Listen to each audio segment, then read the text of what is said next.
Umakyat na sa 6 ang nasawi sa matinding ulan at baha sa Lanao del Sur at Maguindanao del Norte.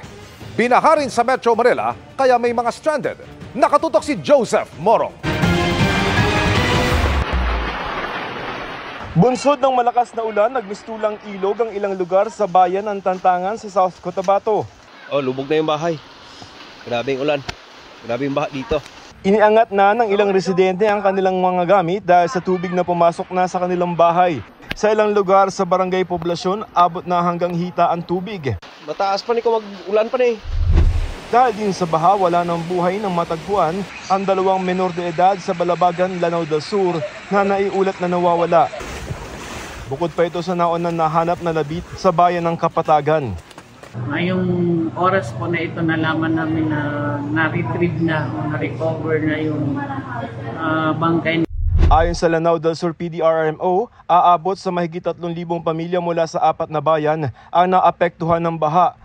Malawak ang pinsala naman ang iniwan ng flash flood sa Matanog, Maguindanao del Norte na bakas sa nagtumbahang mga puno at wasak na bahay na ito. Ayon sa alkalde, isang babae ang napaulat na nasawi habang patay na ring natagpuan ang 2 sa 4 na naiulat na nawawalang bata. Kwento ng alkalde, nagkasalubong ang pagragasa ng tubig mula sa Kibuan River at Tibawan River na sinabayan pa ng high tide sa di kalayo ang bahagi ng dagat doon. Dahil din sa ulan, naging pahirapan sa ilang motorista ang pagbaybay sa kalsadang ito sa Davao City.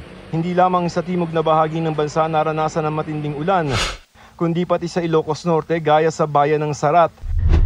Malakas din ang ulan sa Maynila, sa Espanya Boulevard hanggang Binti ang baha kaninang madaling araw.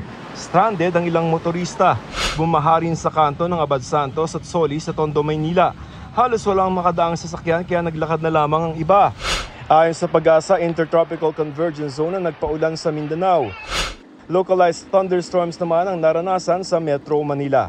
Para sa GMA Integrated News, Joseph Morong, nakatutok 24 oras.